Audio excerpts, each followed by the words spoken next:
Hello everyone, আসসালামু আলাইকুম।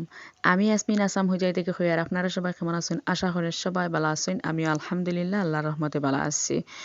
তো এই তো আলহামদুলিল্লাহ দেখতে দেখতে 29 রোজা পার হয়ে গেছে গিয়া, আর আজকে হয়েছে গিয়া 30 রোজা। রহমত বরকত মাগফিরাত সব গেছে গিয়া।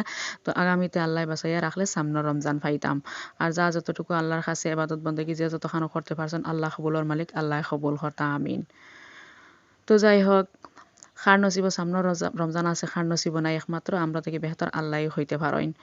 তো সবাইরে আগ্রিম ঈদ মুবারক জানাই আজকের ভিডিওটা শুরু করি। আর তো গাইস ইনো দেখতে পারায় আলু আমি খাটিয়া দইয়া সুন্দর করে আনিছি গিয়া সিদ্ধ করতাম। তো ইস্তারার লাগে হইলাম আলু দিয়ে একটা সবজি বানাইলে মারিবাই দিয়ে হয়েছে গিয়া আমি চাউল আরি আগে থেকে ভিজাই রাখছি, 1-1.5 ঘন্টা আগে থেকে আরি ভিজাই লিছি। এখন ভিজি গেছে গিয়া, এখন আলু সিদ্ধ করিয়া হইলাম চাউল আরি ব্লেন্ডার বানাইয়া একটা পেস্ট বানাইলাই।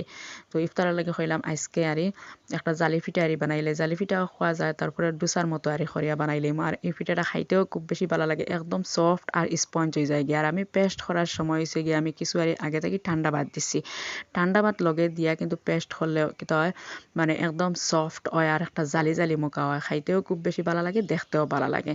আর এই পিঠাটা কিন্তু মানে মাংসর লগে খাইতে খুব বেশি ভালো লাগে, খাস করে আশর মাংসের গ্রেভির লগে খাইতে খুব বেশি ভালো লাগে। তো আমি হয়েছে গিয়ে আলু দিয়ে আজকে আর ইফতারের লাগে আর রেডি করি। আর আলু আমি সিদ্ধ উদ্ধ করিয়া দেখতে পারা ঠান্ডা করিয়া চুলাইয়া নিছি গিয়ে নিয়া হওয়া। এখন হয়েছে গিয়ে আমি মশলা কষাইয়া নিয়ে গিয়া, মশলা কষানি শেষ হয়ে গেলে হয়েছে গিয়ে আমি আলু দিমু দিয়া সুন্দর করে জুলোর পানি উনি দিয়া আরি তারপরে হয়েছে গিয়ে রান্না করে লাইমু। আর এই খাবারটা কিন্তু খুবই টেস্টি লাগে। তো আমি মাঝে মাঝে দেখা যায় রমজান না হইলে আর আমি সকালে আর নাস্তাত বানাই। তো আজকে কইলাম আবার ওলাও বানাইলাই মানে ইফতারর লাগেন। তো প্রত্যেক দিন কিতা বানাইতা ইফতারর লাগেন, কইলাম আজকে একটাও বানাইলাই। আর যে জায়গাত আমার ঘরে আর ভাত চলে না খুবই, আর ভাত খাইতে খেয়েও পছন্দ করেন না ইফতারত। তো সবর কিন্তু হয়তো ফুলা বা খিচুড়ি তো আর খুব বেশি লাইকও করেন না। তবু মাঝে মধ্যে আর বানাই, বেশিরভাগ আর ফুলাও মানে আমার ঘরে আর মানে লাইক করেন সবে।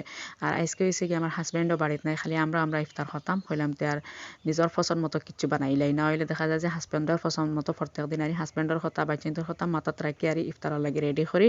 আর আজকে হইলাম তে আর ওলাও বানাইলাই চলে যাইব গিয়া।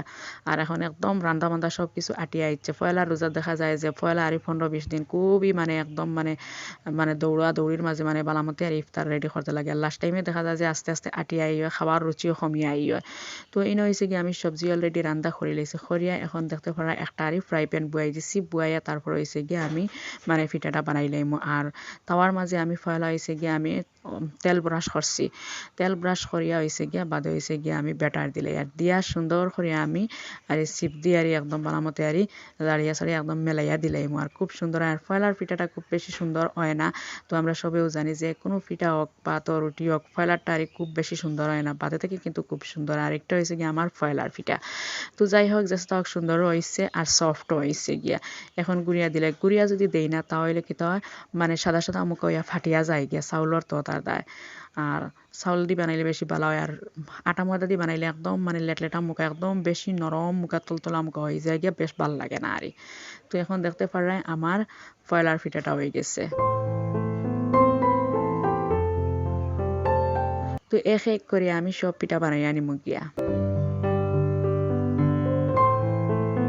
ফয়লার পিঠাটা উঠার পর হয়েছে গিয়ে আমি সেকেন্ড পিঠাটা বানাই লাইমু।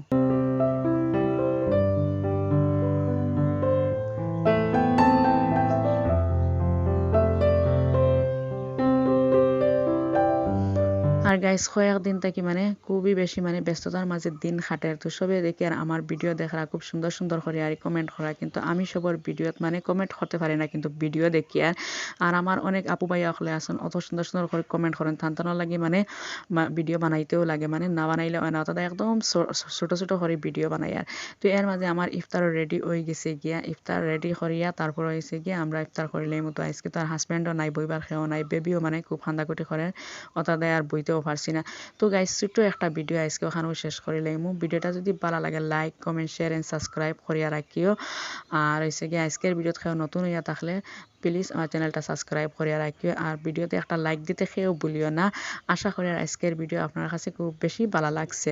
তো এর মাঝে দেখতে পারে আজান হয়ে গেছে আর আমরা ইফতারও করি লাই। আর আল্লাহ হাফিজ, আসসালামু আলাইকুম।